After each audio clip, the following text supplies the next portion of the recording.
薄切りにしたローストビーフを細長く切ります。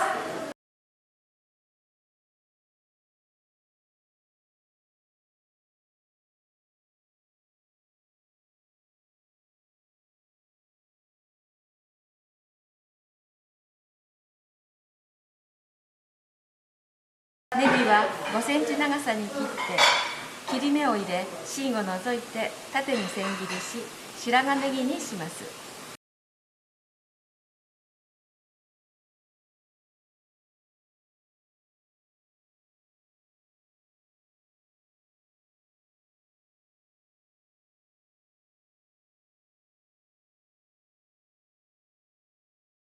貝割れ菜は半分に切ります。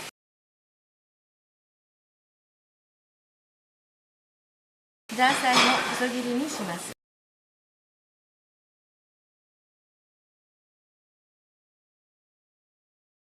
茹でた中華麺はボウルに入れます。そこへごま油、塩を加えて和え、細切りのローストビーフ、白髪ネギ、貝割れ菜、ザーサイを加えて全体に和えます。